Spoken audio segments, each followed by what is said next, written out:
شان تم دیکھو۔ الحمد للہ رب العالمین والصلاة والسلام على رسوله النبی الکریم اما بعد اعوذ باللہ من الشیطان الرجیم بسم اللہ الرحمن الرحیم والعصر ان الانسان لفی خسر إلا الذين آمنوا وعملوا الصالحات وتواصوا بالحق وتواصوا بالصبر. وقال النبي صلى الله عليه وسلم نعمتان مغبون فيهما كثير من الناس الصحة والفراغ أو كما قال عليه الصلاة والسلام. محترم سامعین، اللہ رب العزت نے ہم سب کو بے شمار نعمتوں سے نوازا ہے۔ انہی نعمتوں میں ایک اہم اور عظیم الشان نعمت وقت کی ہے۔ اللہ رب العزت نے اس کی اہمیت میں ایک پوری سورت نازل فرمائی والعصر۔ اسی طریقے سے اللہ رب العزت نے کہیں فرمایا والفجر والشمس والضحى واللیل۔ اللہ رب العزت نے قرآن مقدس میں مختلف مقامات پر ان اوقات کی قسم کھائی۔ اس سے پتہ چلتا ہے کہ وقت ایک اہم چیز ہے۔ وقت اللہ رب العزت نے ہم سب کو جو دیا ہے وہ ایک عظیم نعمت ہے۔ اسی کے بارے میں کہا گیا ہے الوقت اثمن من الذهب، وقت سونے سے بھی زیادہ قیمتی چیز ہے۔ اگر انسان کے پاس روپیہ پیسہ سونا چاندی ہیرے جواہرات ہوں، اگر وہ ہلاک ہو جائے تو انسان ان کو تلاش کر سکتا ہے، محنت و مشقت کر کے حاصل کر سکتا ہے، لیکن میرے عزیزوں اگر انسان کا وقت چلا جائے، ایک گھنٹہ صرف ہو جائے، ایک منٹ صرف ہو جائے تو اس کو لانا ناممکن۔ آپ کتنی بھی رقم خرچ کر لیں لیکن میرے عزیزوں اس کو آپ لا ہی نہیں سکتے۔ اس لیے ہمیں وقت کی قدر کرنا چاہیے۔ اللہ کے نبی صلی اللہ علیہ وسلم نے کتنی پیاری حدیث فرمائی نعمتان مغبون فیہما کثیر من الناس الصحة والفراغ۔ یہ دو ایسی نعمت ہیں جس میں انسان غفلت میں پڑا ہو، دھوکے میں پڑا ہو۔ ایک نعمت ہے صحت کی۔ اللہ رب العزت نے انسان کو صحت دی ہے، تندرستی دی ہے، اس کو غنیمت سمجھے، اس کو کار خیر میں لگائے۔ دوسری نعمت ہے فراغت۔ انسان کو اللہ رب العزت نے فراغت دے رکھی ہے، مشغولی سے بالا تر ہے تو انسان اس کو غنیمت سمجھے۔ اللہ کے نبی صلی اللہ علیہ وسلم ایک دوسرے موقع پر حدیث فرماتے ہیں اغتنم خمسا قبل خمس، پانچ چیزوں کو پانچ چیزوں سے پہلے غنیمت سمجھو۔ صحتک قبل سقمک، اپنی صحت کو بیماری آنے سے پہلے غنیمت سمجھو۔ فراغک قبل شغلک، اپنی فراغت کو مشغولی سے پہلے غنیمت سمجھو۔ شبابک قبل حرمک، اپنی جوانی کو بڑھاپا آنے سے پہلے غنیمت سمجھو۔ اس لیے کہ میرے عزیزوں جب جوانی آتی ہے، جب جوانی جاتی ہے تو اس کے بعد میں دو ہی چیزیں ہوتی ہیں، یا تو بڑھاپا آتا ہے یا پھر موت آتی ہے، تیسری کوئی چیز نہیں۔ اسی طریقے سے اللہ کے نبی صلی اللہ علیہ وسلم نے کیا ایک بہترین نصیحت اس امت کو دی ہے وَغِنَاكَ قَبْلَ فَقْرِكَ، اپنی مالداری کو، اللہ رب العزت نے تم کو مال دولت دے رکھا ہے تو اس کو غنیمت سمجھو، اس کو کار خیر میں صرف کرو، فقر آنے سے پہلے۔ اور تم کو اللہ رب العزت نے زندگی دے رکھی ہے، اس کو غنیمت سمجھو، موت آنے سے پہلے۔ وَحَيَاتَكَ قَبْلَ مَوْتِكَ، لیکن آج ہم سب غفلتوں میں لایانیوں میں اپنا وقت صرف کر رہے ہیں۔ وقت کی قدر جو انسان دنیا میں کرتا ہے وہ کامیاب و کامران۔ میرے عزیزو، ہمارے اسلاف نے، ہمارے بزرگوں نے اس وقت کی قدر کو سمجھا ہے، قدر اس کی محسوس کی ہے، اللہ رب العزت نے ان کو بلند پایا عطا فرمایا ہے۔ ایک بزرگ رحمت اللہ علیہ کے بارے میں منقول ہے کہ وہ ستو پھینکتے تھے۔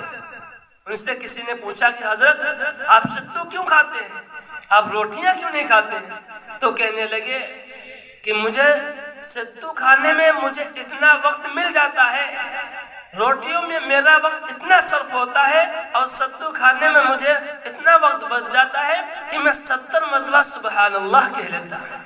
یہ ہے میرا اسلاف۔ اسی طریقے سے میرے عزیزو، حافظ ابن حجر رحمہ اللہ بہت ہی پائے کے بزرگ گزرے ہیں، بہت سی کتابوں کی تصنیف کی ہے۔ ان کا حال دیکھیے، جب کتابوں کی تصنیف کرتے ہیں تو آج کل کی طرح یہ قلم نہیں ہوتے ہیں، وہ قلم لکڑیوں کی قلم ہوتے ہیں۔ ان کو لکھتے لکھتے جب وہ چلنا بند کر دیتے ہیں تو پھر سے ان کو تراشا جاتا ہے۔ جب ان کو تراشتے، ان کلموں کو تراشتے، تو جو وقت ان میں صرف ہوتا اس میں بھی تیسرے کلمے کا ورد ہوتا۔ یہ ہے ہمارے اسلاف۔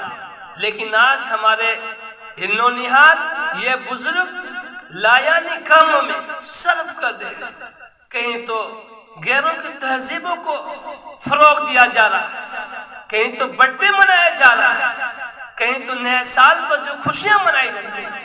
میرے عزیزوں، غور کرنے کا مقام ہے، اللہ رب العزت نے ہمیں یوں ہی زندگی گزارنے کے لیے نہیں دی ہے۔ وَمَا خَلَقْتُ الْجِنَّ وَالْإِنسَ إِلَّا لِيَعْبُدُونَ، کہ انسان و جنات کو تو صرف عبادت کے لیے پیدا کیا۔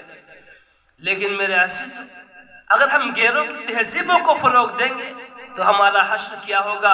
مَن تَشَبَّهَ بِقَوْمٍ فَهُوَ مِنْهُمْ، جو کسی قوم کی مشابہت اختیار کرے گا وہ اسی میں سے۔ لہٰذا جو ہمارے بھائی برتھ ڈے مناتے ہیں، جو ہیپی نیو ایئر مناتے ہیں، ان کو سمجھنا چاہیے ہم اپنے وقت کو کیسے ضائع کر رہے ہیں۔ اللہ رب العزت کل آپ سے جواب دہی کریں گے کہ ہم نے تم کو کس لیے وقت دیا تھا، یوں ہی ضائع کرنے کے لیے وقت دیا تھا۔ اللہ کے نبی صلی اللہ علیہ وسلم کی کیا ہی بہترین حدیث ہے کہ حتی لا تزول قدم ابن آدم حتی یسأل عن خمس، 5 چیزوں کے بارے میں کل قیامت کے دن ابن آدم سے جب تک سوال نہ کر لیا جائے گا اس وقت تک اس کے قدم ہلیں گے نہیں۔ ان عمرہ فیما افنا، کہ تم کو جو عمر دی گئی تھی تم نے اس کو کہاں صرف کیا۔ ان شبابہ فیما افلا، تم کو جوانی دی گئی تھی اس کو کہاں صرف کیا۔ وَأَن مَالِهِ مِنْ أَيْنَ اكْتَسَبَهُ وَفِيمَا أَنْفَقَهُ، کہ تم کو مال دیا گیا تھا اس کو کیسے حاصل کیا، کون سے ذرائع سے حاصل کیا اور کہاں اس کو صرف کیا۔ وَأَن عِلْمِهِ بِمَا عَمِلَ فِيهِ، تم کو علم دیا گیا تھا تم نے اس پر کتنا عمل کیا۔ میرے عزیزو، یہ اللہ کے نبی صلی اللہ علیہ وسلم کی حدیث مبارکہ ہے، ہمیں ان سے درس لینا چاہیے۔ آج ہمارے پیارے بھائی نوجوان برتھ ڈے منا رہے ہیں، ارے تمہاری زندگی کا 1 سال کم ہو گیا، تم 60 سال کے ہونے والے تھے، تمہارا 1 سال اس میں کم ہو گیا، تم ہیپی نیو ایئر منا رہے ہیں۔ یہ کس کے غیروں کی تہذیب ہے؟ اور میں تم کو بتلاتا ہوں کہ ہیپی نیو ایئر کی شروعات کہاں سے ہوئی۔ میرے عزیزوں، ایک وہ دور تھا جب برٹش اس برطانیہ کا تقریباً پوری دنیا پر تسلط تھا، اس وقت یہ ہندوستان بھی اس کے زیر قیادت میں تھا، یہ بھی اس کے تسلط میں تھا۔ تو اس کے جو وہ فوجی جو سمندر میں چلتے تھے ان کو اکتاہٹ محسوس ہونے لگی، ان کو بوجھل سا ہونے لگا، انہوں نے خوشیوں کے بہت سے ذرائع تلاش کرنا چاہا، تو وہ اپنا برتھ ڈے منانے لگے، اپنے گھر والوں کا برتھ ڈے منانے لگے، اپنے پالتو جانوروں کو منانے لگے، یہاں تک کہ سب ختم ہو گئے۔ اس کے بعد میں ان میں سے ایک شخص نے کہا کہ جو یہ آخری سال ہوتا ہے سال کا آخری مہینہ ہوتا ہے، اس میں جو آخری تاریخ آتی ہے، نئے سال سے پہلے جو تاریخ آتی ہے، اس میں ہم کیوں نہ خوشیاں منائیں؟ اور انہوں نے اپنے بڑے افسر سے اجازت مانگی تو انہوں نے ان کو اجازت دے دی۔ تو اس سال ان لوگوں نے شراب پی اور موسیقی تھوڑی بڑی کی، اور اس میں صرف مرد ہی مرد تھے۔ لیکن جب دوسرا سال آیا تو انہوں نے اور اضافہ کر دیا ان خباثت میں کہ ان رقاصوں کو، ان فاحشہ عورتوں کو لے کر آئے، شراب کے ساتھ شباب بھی چلا اور لایانی فضول کام بھی ہوئی۔ اب تیسرا سال آیا تو ان لوگوں نے ایک اور چیز کا اضافہ کر دیا کہ جب 12 بجنے کے قریب تھے تو ان میں سے ایک شخص نے لائٹ جہاز کی بند کر دی اور پورے جہاز میں چیخ مچ گئی۔ اور اس کے بعد میں جب سال آتا اور وہ تاریخ آتی تو ہر سال ان کا یہ طریقہ، اور اس میں فواحشات کا ارتکاب کرتے، نہ جانے کیسی گندی حرکتیں کرتے۔ اصل میں اس کی ایجاد کرنے والے یہودی ہیں، ان کے بعد میں عیسائیوں نے اس کو اپنایا، اور اس کے بعد میں آج ہمارے نونہال مسلمان نوجوان اپنا رہے ہیں۔ میرے عزیزو، تم سوچو تم کن کے کلچر کو، تم کن کے طریقوں کو فالو کر رہے ہو؟ تم اللہ کے نبی صلی اللہ علیہ وسلم کی امتی ہو۔ وہ گندے کام کر رہے ہیں، ہم بھی گندے کام کریں گے، ہم بھی فواحشات کے منکر بنیں گے، ہم بھی فواحشات کا ارتکاب کرنے والے بنیں گے۔ میرے عزیزو، ہم اللہ کے نبی صلی اللہ علیہ وسلم کی امتی ہیں، ہم سے سوال ہوگا، ہم سے بحث پرس ہوگی، اس لیے اپنی زندگیوں کو قیمتی بنائے، اپنے وقت کو یوں ہی ضائع نہ ہونے دے۔